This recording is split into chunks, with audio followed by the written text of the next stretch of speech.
I remember the sound before I remember the sight, the low, groaning hum of water pushing against wood, the kind that makes walls tremble. The flood came at night, silent at first, then furious. By morning, half the town was under. When the water finally began to retreat, it left everything coated in brown silt: houses, fences, church pews, even the white roses behind Mrs. Carter's porch. It was the summer of 1952, and I was 28 years old, standing in what used to be my sewing room, holding a spool of thread that had somehow stayed dry. I'd opened that little dress shop just 2 years earlier. A narrow corner space on Main Street with a window big enough for one mannequin and a hand-painted sign that said Evelyn S. Tailoring and Repie. Rupees. I didn't have much: a Singer machine, a few bolts of fabric, and my mother's shears that she swore could cut through heartbreak itself. After the war, people needed mending, not just of clothes, but of lives. Brides came in with ration slips. Mothers brought old uniforms asking if I could turn them into school skirts for their daughters. There was something comforting in it, making something new out of something worn. But the flood washed nearly all of it away. My sewing machine sat twisted under a layer of mud. The fabrics floated down the street like lost ships. And the sign with my name on it had disappeared entirely. All that remained was one box, a heavy cardboard crate I'd stored on the highest shelf, wrapped in wax paper and string. Inside it was the last thing I'd been working on before the water came: a wedding dress. Wasn't like the ones you saw in magazines: no lace, no pearls, no imported satin. Just parachute silk, smooth and strong, salvaged from surplus stores that sold off old army supplies by the pound. During the war, people had learned to make do, and old habits die slow. The bride was a girl named Lillian, no older than 20. With a laugh that sounded like the click of my sewing scissors. Her fiancé was coming home from Korea that month, and she wanted something simple, something she could dance in. I'd been halfway through stitching the waist when the storm hit. The silk had dried stiff, but it wasn't ruined. The flood had left its mark: faint water lines along the hem, a small tear near the seam, but it had survived. Somehow, that felt like enough reason not to give up. I spread it across the table and stared at it for a long time. It wasn't just a dress anymore. It was proof that something beautiful could come through the worst and still be worth saving. I took a deep breath, cleaned the mud from the floor, and began again. The first day, I mended the seam. The next, I hand-washed the fabric in what clean water I could find, and hung it to dry in the pale sunlight that came through the broken window. By the third day, I'd borrowed a foot pedal machine from the church basement and started sewing. Slowly, steadily, stitch by stitch, the rhythm felt like breathing again. Neighbors passed by the shop, some stopping to watch. "You fixing that?" one man asked, leaning on the doorway. "That thing looks done for." "Not yet," I said. "There's still some good left in it." I don't know if he meant the dress or me when he nodded and walked on, but either way, he wasn't wrong. When Lillian returned a week later, she stood in the doorway and covered her mouth. "You saved it," she whispered. "Not me," I said. "The silk wanted to live." She laughed, and when she tried it on, it fit like the flood had never happened. The faint marks near the hem almost looked like part of the pattern, soft and faded, like memories that refused to leave. When she left with the dress that day, sunlight caught the edge of it through the window, a flash of white against the ruined street. Outside, and for the first time since the storm, the town didn't look so broken anymore. I didn't know it then, but that dress would become something more than fabric and thread. It would carry stories, like water does, quiet, patient, finding its way through time. Word traveled faster than I ever could have imagined. Small towns are funny that way: they'll forget your birthday but remember your miracles. By the end of that summer, people started coming from places I'd never been. Women from farms 10, 20 miles away, some carrying boxes wrapped in brown paper, others just holding a folded dress in their hands, their eyes full of the same quiet question: can it be saved? They'd heard about Lillian's wedding. How the dress that nearly drowned came back to life. How it had made the front page of the Elm County Gazette. Someone had told the paper that I'd brought beauty back from the flood, and though that wasn't true, beauty had just refused to leave. The word stuck. I didn't advertise. I didn't have to. Every morning, there was a new knock on the door. One woman brought a coat that had belonged to her husband. Gone 3 winters now. The buttons were missing, the collar torn. She wanted it fixed so her son could wear it to school. I mended it carefully, every stitch a kind of prayer, and when she came back, she ran her fingers over the seams and whispered, "It feels like him." That was when I began to understand I wasn't just sewing clothes anymore. I was mending the things people couldn't quite say out loud. The flood had taken so much from everyone: homes, barns, photographs, even the trees that used to line Main Street. But it also stripped life down to what mattered most, what could be repaired and what couldn't. And somehow, that shop of mine became a place where people came to find a little bit of both. The wedding dress stayed in the window, not as an advertisement, but as a promise. I'd cleaned it, pressed it, and displayed it on a mannequin that still leaned slightly to the left. No matter how many times I straightened it, the silk had dried soft again. And when the afternoon sun hit it just right, it glowed like a memory that refused to fade. Every time I looked at it, I thought about how easily it could have been lost, and how strange it was that something so fragile could make people believe again. By late autumn, the orders had nearly doubled. The sound of my sewing machine filled the little shop from dawn to dusk, that gentle hum that somehow never tired me. I began keeping a small notebook by the counter, writing down the names of every person who brought something in. Not for business, but for gratitude. Sometimes when the evening light slanted through the dusty window and the whole room turned gold, I'd flip through the pages and see the list: Margaret Edith Mrs. Henson from the farm up north, and it made me feel less alone. It wasn't about money. It never was. It was about what that silk had taught me, that survival isn't always loud or heroic. Sometimes, it's quiet, a single seam that doesn't give out, a piece of fabric that decides to hold when everything else falls apart. But good fortune, like water, has a way of shifting course. That winter, a businessman from Kansas City came to the shop. He wore a dark suit and a kind smile, the kind of man who looked out of place in a town still drying out from the last flood. He said he'd read about my work in the paper. "You've got a story here," he said, tapping the counter with one polished finger. "People want to believe in things like this. A dress that survived, it's the kind of thing the world could use more of." I didn't know what to say, so I just nodded. He offered to help me expand, said he could get me better machines, more fabric, even a storefront in Topeka. You could make hundreds of dresses. He said, smiling like it was a promise. Every woman in Kansas would want one.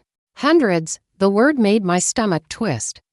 I thought of the dresses hanging on the rack behind me, each one carrying someone's story, someone's memory.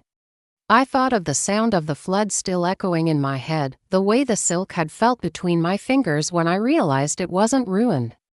"I'm not sure it would mean the same," I told him quietly. He chuckled.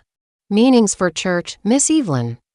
This is business." He left a card and told me to think about it. I never called. The next morning, I found a small crowd outside my shop. Lillian was there, holding her baby girl in her arms. She'd come to have the hem of her dress shortened, the same dress I'd saved months earlier. When she stepped inside, I saw the watermarks still faint along the edge, and for a moment I almost offered to remove them. But I didn't. They were part of the story now, a reminder that even what's scarred can still be beautiful. As I worked, Lillian hummed to her baby, and the sound filled the room like sunlight. I looked up at them and smiled. "You know," I said softly, "this dress might just outlive all of us." She laughed. "Then I'll make sure my daughter wears it someday." The baby stirred, blinked once, and reached out toward the silk, her tiny fingers brushing against the fabric. It was just a touch, a small, fleeting moment, but I swear, the way the light caught her hand made the whole room feel alive again. And I knew then, the story of that dress wasn't finished yet, it was only beginning. The years have a way of slipping by when your hands are always busy. By the time the calendar turned to 1969, most of the town had been rebuilt, new sidewalks, new houses, brighter paint, shinier windows. But in my little shop on Main Street, not much had changed. The bell above the door still jingled the same, the floorboards still creaked in the same spot near the counter, and the old singer still hummed when I pressed the pedal. I was older now, my hair streaked with gray, my eyes a little slower to focus in the morning light. But the rhythm of work hadn't left me. Stitch, knot, hem, fold, small movements that kept the world in order. The wedding dress still stood in the front window, though its color had softened from white to ivory, and the parachute silk had grown even more delicate with time. People sometimes stopped to look at it, young girls mostly, and I'd catch the same question in their eyes: whose dress is that? I always answered the same way: it belongs to every woman who ever had to start again. One gray morning in early spring, the door opened, and a girl walked in holding a cardboard box. She couldn't have been more than 20. There was something familiar in the way she stood, the same shy steadiness I'd seen in her mother years ago. "Mrs. Evelyn," she asked softly. "You probably don't remember me." She told me her name, Sarah. Lillian's daughter. For a moment it felt like time folded in on itself, like I was standing in two places at once. One where a young bride had once laughed beside that same sewing table, and another where her grown daughter now stood with the same eyes, the same gentle voice. She placed the box on the counter and opened it carefully. Inside, wrapped in yellowed tissue paper, was the dress. My breath caught in my chest. "I found it in the attic," she said. "Mama kept it all these years. She always said you gave it a second life." I was wondering if, maybe it has one more in it. Her fingers brushed the fabric, and I saw what she meant. The silk had frayed a little, the hem had darkened with age, but it still held its shape, still shimmered faintly when the light hit it. I lifted it from the box, feeling the weight of memory in every thread. "It survived a flood once," I said quietly. "I don't see why it couldn't survive time too." Sarah smiled, that same soft, grateful smile I'd seen on her mother's face so long ago. We spent the next few weeks bringing it back to life. I worked slowly, carefully, mending where the years had worn the seams thin. Sarah helped me clean the lace, her laughter filling the shop the way her mother's once had. Sometimes she'd tell me about her parents, how they'd moved to Wichita, how her father had passed, how her mother still kept the wedding photo framed in the hallway. The faint watermarks still visible on the hem. She said the stains made it lucky, Sarah told me one afternoon. Said it was proof love could survive anything. When we finally finished, the dress looked softer somehow. Wiser, like it had lived enough to understand what it meant to last. The morning of her fitting, sunlight poured through the window, bright and golden. I helped her into the dress, and as she turned toward the mirror, I saw her mother again, not in the way she looked, but in the way she carried herself. Strong, hopeful, alive.